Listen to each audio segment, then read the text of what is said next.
வணக்கம் மாணவர்களே. இன்று நாம் பார்க்க போகும் பாடப்பகுதி இயல் 4 கவிதை பேழை தான் பார்க்க போகிறோம். தலைப்பு பெருமாள் திருமொழி. பாடலாசிரியர் குலசேகர ஆழ்வார். சரியா? குலசேகர ஆழ்வார் எழுதியது தான் பெருமாள் திருமொழி. பெருமாள் திருமொழி என்பது 4000 திவ்ய பிரபந்தம் என்று சொல்லக்கூடிய நூலில் 5ஆம் திருமொழியாக நமக்கு கொடுத்துருக்காங்க. புரியுதா? இப்போ அந்த காலத்தில் இந்தியாவில் இருக்கக்கூடிய பெரும் சமயங்கள் அப்படின்னு பார்த்தோம்னா சைவம், வைணவம், இது 2 தான்.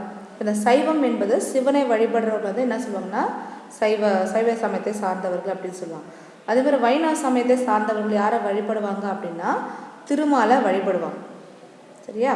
இப்போ 4000 திவ்ய பிரபந்தம் அப்படின்னா என்ன அப்படின்னா 4000 என்பது எண்ணிக்கை குறிக்கும். 4000 என்று சொல்லக்கூடிய எண்ணிக்கை குறிக்கும். இந்த பிரபந்தம் என்பது நன்கு கட்டப்பட்டது. சரியா? பிரபந்தம் என்பது நன்கு கட்டப்பட்டது. திவ்யம் என்பது தெய்வத்தன்மையுடையது. அப்போ தெய்வத்தன்மையுடன் நன்கு கட்டப்பட்ட ஒரு நூல் அப்படின்ற பொருள் நம்ம எடுத்துக்கலாம். சரியா? இப்போ இதில் இந்த 12 ஆழ்வார்கள் பாடிய பாடல்களின் தொகுப்பு தான் இந்த 4000 திவ்ய பிரபந்தம் என்று சொல்லக்கூடிய நூல். இந்த 12 ஆழ்வார்கள் யார் அப்படின்னு பார்த்தோம்னா பொய்கை ஆழ்வார், பூதத்தாழ்வார், பேயாழ்வார், திருமழிசை ஆழ்வார், நம்மாழ்வார், மதுரகவி ஆழ்வார், குலசேகர ஆழ்வார், பெரியாழ்வார், ஆண்டாள், தொண்டரடி பொடி ஆழ்வார், திருப்பானாழ்வார், திருமங்கை ஆழ்வார். இந்த ஆழ்வார்கள் 12 குலசேகர ஆழ்வாரும் ஒருவர். அவர் எழுதிய பாடல் தான் பெருமாள் திருமொழி. இப்போ அவரை பற்றி பார்க்கணும் அப்படின்னா இவர் கேரள மாநிலத்தில் இருக்கக்கூடிய திருவஞ்சைக்களத்தில் பிறந்தவர் தான் குலசேகர ஆழ்வார். இவருடைய காலம் பார்த்தோம்னா கிபி 8. இவர் ராமபிரானிடம் அதிகமான பக்தி கொண்டவர். திருமாலிடம் அதிகமான பக்தி கொண்டதால இவர் என்ன சொல்கிறாங்க அப்படின்னா குலசேகர பெருமாள் அப்படின்னு இவரை சொல்கிறாங்க. ஏன்னா அளவுக்கு அதிகமான பக்தி பெருமாள் மேலே இவர் வைத்திருப்பதால் இவரை குலசேகர பெருமாள் அப்படின்னு சொல்கிறாங்க. இவர் 12 ஆழ்வார்களில் ஒருவர். அது மட்டும் இல்லாமல் இவர் வடமொழி தென்மொழி ஆகிய 2லுமே இவர் வல்லவர். இவர் வடமொழியும் கற்றவர், தென்மொழியும் கற்றவர். அதனால் வடமொழியில் முகுந்த மாலை அப்படின்னு நூலை எழுதியிருக்காரு. அதே மாதிரி தென்மொழியில் பெருமாள் தமிழ் மொழி அப்படின்றதான் அவர் எழுதியிருக்காரு. சரியா? இவர் ஒரு சேர மரபை சார்ந்த ஒரு அரசர். அதாவது 4 வகை படைகளையும் கொண்டு எதிரிகளெல்லாம் வீழ்த்தி ஒரு நல்ல ஒரு ஆட்சி செய்து வந்த ஒரு மன்னர் தான். அரச குலத்தில் பிறந்தவர் தான். இவர்கிட்ட படைபலமும் இருக்குது, பெரும் செல்வமும் இருக்குது. இருந்தாலும் அவருக்கு அது எல்லாத்துலேயுமே இருக்கக்கூடிய பற்று ஆசை எல்லாமே போட்டு கடைசியாக என்ன பண்ணனா துறவரம் மேற்கொண்டு திருமாலை போற்றி பாடல்கள்லாம் எழுதுகிறார். சரியா? இப்போ குலசேகரர் திருவரங்கத்தின் 3வது மதிலை கட்டியதால் அதற்கு குலசேகரன் வீதி அப்படின்னும் பேர் சொல்லிட்டு வராங்க. இன்று வரை அந்த பேர் இருக்குது. இப்போ அடுத்தது வித்துவக்கோடு என்னும் ஊர் கேரள மாநிலத்தில் பாலக்காடு மாவட்டத்தில் உள்ளது. குலசேகர ஆழ்வார் அங்குள்ள இறைவனை உய்ய வந்த பெருமாளை அன்னையாக உருவகித்து பாடுகிறார். அதாவது வித்துவக்கோடு என்ற ஊர் கேரள மாநிலத்தில் பாலக்காடு அப்படின்ற மாவட்டத்தில் இருக்குது. குலசேகர ஆழ்வார் என்ன பண்ணுறாரு, அந்த இடத்துல வித்துவக்கோடு என்னும் இடத்துல இருக்கக்கூடிய பெருமாளை எப்படி உருவகமாக செஞ்சு பாடுறாருன்னா அன்னையாக உருவகம் செய்து தான் பாடலை பாடியிருக்கார். நம்ம பாடப்பகுதியில் கூட அந்த மாதிரி வித்துவக்கோட்டம்மா அப்படின்ற ஒரு சொல் இடம்பெற்றிருக்கோம். இப்போ இதில் நம்ம தெரிஞ்சுக்கலாம் அவர் பெருமாளை அன்னையாகவே அவர் நினச்சி இந்த பாடலை பாடியிருக்காரு அப்படின்றது. இப்போ நூல்வெளி பார்த்தோம்னா 4000 திவ்ய பிரபந்தம் அப்படின்னு சொன்னோம் இல்லையா? அந்த 4000 திவ்ய பிரபந்தத்தில் முதல் 1000ல் 691வது பாடல் தான் நம்முடைய பாடப்பகுதி. சரியா? 4000 அப்படின்னா 4000 பாடல்கள் இருக்கும். அதில் முதல் 1000 இருக்கு இல்லையா? அந்த முதல் 1000ல் 691வது பாடல் தான் நமக்கு பாடப்பகுதியாக கொடுத்துருக்காங்க. இந்த பெருமாள் திருமொழி என்பது 4000 திவ்ய பிரபந்தத்தில் 5வது திருமொழியாக இடம்பெற்றுள்ளது. இந்த பெருமாள் திருமொழியில் மொத்தம் எத்தனை பாடல்கள் இருக்குது அப்படின்னு பார்த்தீங்கன்னா 105 பாடல்கள் இருக்குது. சரியா? அப்போ இதனை பாடியவர் யாருன்னா குலசேகர ஆழ்வார். இவருடைய காலம் 8ஆம் நூற்றாண்டு. இவருடைய காலம் என்ன? 8ஆம் நூற்றாண்டு. சரியா? அப்போ பெருமாள் திருமொழி என்னும் பாடலை எழுதியவர் யார் அப்படின்னு கேட்டால் நீ என்ன எழுதணும்? குலசேகர ஆழ்வார் அப்படின்னு எழுதணும். புரியுதா? இப்போ பெருமாள் திருமொழி வந்து 4000 திவ்ய பிரபந்தத்தில் எத்தனையாவது திருமொழியாக இருக்குது அப்படின்னு பார்த்தோம்னா 5வது திருமொழியாக உள்ளது. இதில் இருக்கக்கூடிய மொத்த பாடல்கள் எத்தனை அப்படின்னு கேட்டோம்னா 105 பாடல்கள் இருக்குது. பாடப்பகுதிக்கு போகலாமா? இப்போது தமிழர்களுடைய பண்டைய நாட்களில் இருந்து அறிவியலை வந்து வாழ்வியலோட இணைத்து காணும் இயல்புடையவர்கள் தான் வந்து இருக்கிறாங்க. இந்த தமிழர்கள் வந்து அறிவியலோ வாழ்வும் வந்து இணைந்த வாழ்வு தான் அவங்க வாழ்ந்துருக்காங்க. எப்படி இயற்கையோடு இணைந்து வாழ்கிறாங்களோ அதே மாதிரி அறிவியல் வாழ்வோடையும் அவங்க இணைத்து பார்க்கக்கூடிய இயல்புடையவர்களாக தமிழர்கள் வந்து இருந்திருக்கிறார்கள். அதன் விளைவாகத்தான் வந்து சங்க இலக்கியங்களே வந்து நிறைய அறிவியல் கருத்துக்கள் எல்லாமே வந்து இடம்பெற்றிருக்குது. அதற்கு இணையாக பக்தி இலக்கியங்களில் கூட அறிவியல் கருத்துக்கள் வந்து நிறைய இருக்குது அப்படின்னு சொல்கிறாங்க. இப்போ நம்ம பாடப்பகுதிக்கு போகிறதுக்கு முன்னாடி இப்போ நம்ம நாட்டில் வந்து நிறைய மருத்துவ முறைகள் இருக்குது இல்லையா? என்னென்ன மருத்துவ முறைகள் இருக்குது? சித்த மருத்துவம் இருக்குது, ஆயுர்வேதம் இருக்குது, ஹோமியோபதி இருக்குது, ஆங்கில முறை வைத்தியமும் இருக்குது. இப்போ சித்த வைத்திய முறையை நம்ம எடுத்துக்கிட்டோன்னா சித்த வைத்தியில் என்ன பண்ணுவாங்க? உணவையே வந்து மருந்தாக கொடுப்பாங்க. சரியா? உணவையே வந்து மருந்தாக கொடுத்து அந்த நோயை குணப்படுத்துவாங்க. அடுத்து ஹோமியோபதி அப்படின்னு நம்ம எடுத்துக்கிட்டோம்னா நோய்களுக்குரிய அறிகுறிகளை வந்து கண்டுபிடிச்சி அதற்கு ஏற்ப என்ன பண்ணுவாங்கன்னா மருத்துவம் செய்வாங்க. ஆங்கில முறையில் இன்னும் சிறப்பாக இருக்கக்கூடியது என்ன அப்படின்னா இந்த ஆங்கில மருத்துவத்தில் இந்த ஆன்டிபயாட்டிக் அப்படின்னு சொல்லக்கூடிய மருத்துவம் வந்து பாக்டீரியாக்களை அழிக்கக்கூடியது. சரியா? இப்போ ஆங்கில முறையில் இருக்கக்கூடிய சிறப்பான ஒரு விஷயம் என்ன அப்படின்னு பார்த்தீங்கன்னா நுண்துளை அறுவை சிகிச்சை முறை. இப்போ இதயத்தில் வந்து ஆன்ஜியோ பண்ணுவாங்க, அடைப்பு இருக்கும். அப்போ என்ன பண்ணுவாங்க? சிறிய நுண்துளை வந்து நம்ம உடம்புல என்ன பண்ணுவாங்க? நரம்புகள் வழியாக போய்ட்டு அதை வந்து சரிப்படுத்துறது. இப்போ வந்து நிறைய வந்து அந்த மாதிரி அறுவை சிகிச்சை முறைகள்லாம் வந்து இப்போ நடந்துகிட்ருக்குது. சரியா? முதல்ல இந்த உறுப்பு மாற்று சிகிச்சை ஒன்று இருக்கு இல்லையா? அதை அறிமுகப்படுத்தியவர் யார் அப்படின்னா கண்ணப்பர் என்பவர் தன்னோட கண்ணை பெயர்த்து எடுத்து சிவபெருமானுக்கு அப்பியவர். அவர் வந்து ஒரு சிவனடியார். இப்போ இதுவுமே வந்து நம்மளோட இலக்கியங்களில் காணப்படுகிறது. புரியுதா? அந்த மாதிரி பக்தி இலக்கியங்களில் கூட அறிவியல் கருத்துக்கள் எல்லாமே வந்து நிறைந்து காணப்படுகிறது அப்படின்னு சொல்கிறாங்க. இப்போ நம்மளுடைய பாடப்பகுதிக்கு போகலாமா? இப்போ இதுதான் நம்மளுடைய பாடல். இது வந்து உங்களுக்கு மனப்பாட பாடலை ரொம்ப ரொம்ப எளிமையான ஒரு பாடலை நீங்கள் எளிதாக அதை வந்து மனப்பாடம் செய்யலாம். இப்போ பாடலை படித்து காமிக்கவா? வாளால் அறுத்து சுடினும் மருத்துவன் பால் மாளாத காதல் நோயாளன் போல் மாயத்தால் மீளா துயர்தரினும் வித்துவ கோட்டம்மா நீ ஆளா உனதருளே பார்ப்பன் அடியேனே. இப்போ பாருங்க, இதில் என்ன சொல்கிறாங்க அப்படின்னா இப்போ அந்த காலத்தில் மருத்துவமனையில் என்ன பண்ணுவாங்க அப்படின்னா இப்போ உடம்பை வந்து அறுத்து இப்போ உடம்புல ஏதாவது கட்டி இது மாதிரி இருந்துச்சுன்னா என்ன பண்ணுவாங்க? அதில் வந்து அதை அறுத்து அந்த இடத்துல எந்த இடத்துல வந்து தசைகளை நீக்கணுமோ அதை நீக்கிட்டு அதை சுட்டு எரித்து அந்த இடத்துல இருந்து அதை எடுத்துருவாங்க.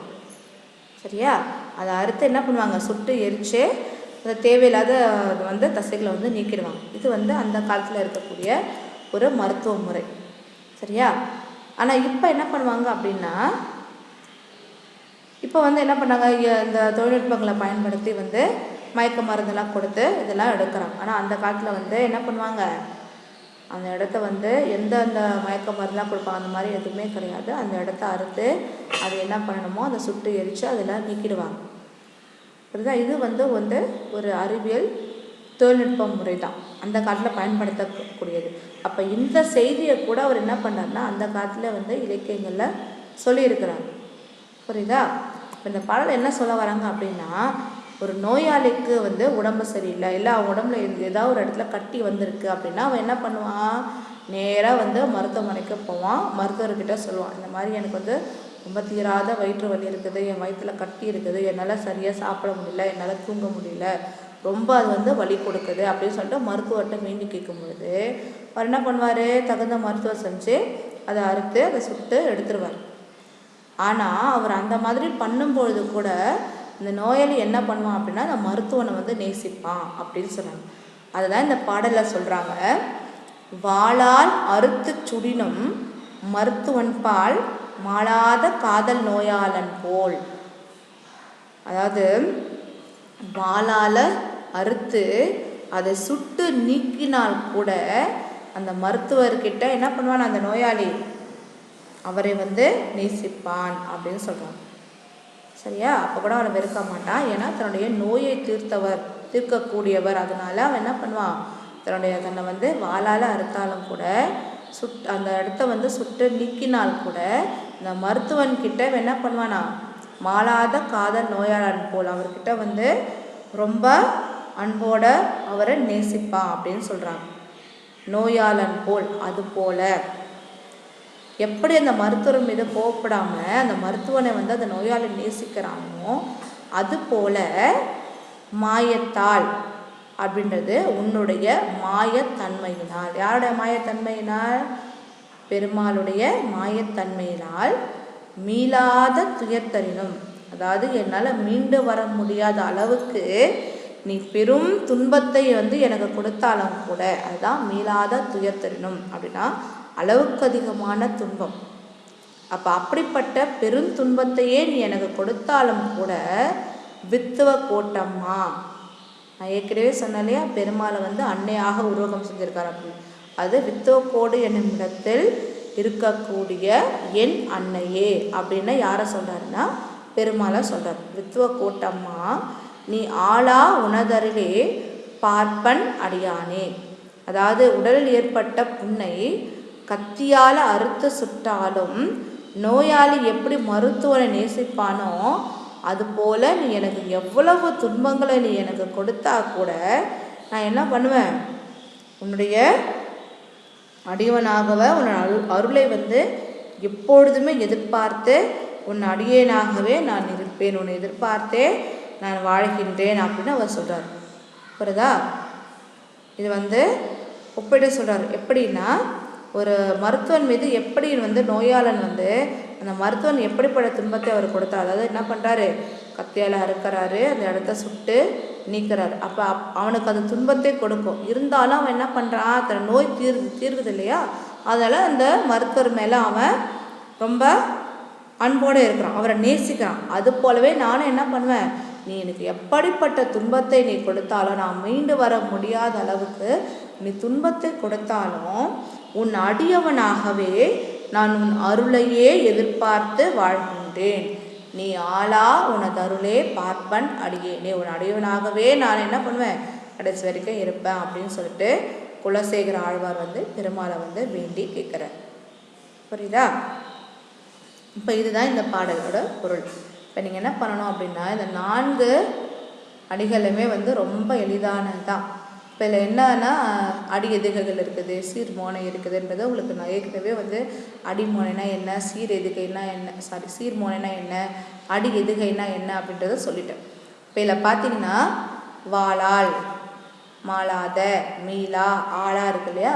இப்போ இதில் என்ன ஆகுது, ஒவ்வொரு அடியில் இருக்கக்கூடிய சொல்ல 2வது எழுத்து ஒரே மாதிரி வந்திருக்கு இல்லையா. அப்போ அடி எதுகை இருக்குது. இப்பாடல் இடம்பெற்றுள்ள அடி எதுகைகள் என்னென்னு அப்படின்னு கேட்டால் நீங்கள் என்ன எழுதணும், வாளால், மாளாத, மீளா, ஆளா எழுதிட்டு அது கீழே நீங்கள் அடி போட்டுட்டு காமிக்கணும். புரியுதா? இப்போ இதில் சீர்மோனை இருக்குதா அப்படின்னு பார்த்தீங்கன்னா எங்கே இருக்குன்னு பாருங்கள். இப்போ 2வது அடியில் பாருங்கள், மாளாத, மாயத்தால் இருக்கு இல்லையா. அப்போ இந்த அடியில் இந்த சீரில் முதல் எழுத்து ஒரே மாதிரி இருக்குது. அப்போ இதில் சீர்மோனை இருக்குது அப்படின்னு எழுதணும். மாளாத, மாயத்தால் அப்படின்னு நீங்கள் எழுதணும். புரியுதா?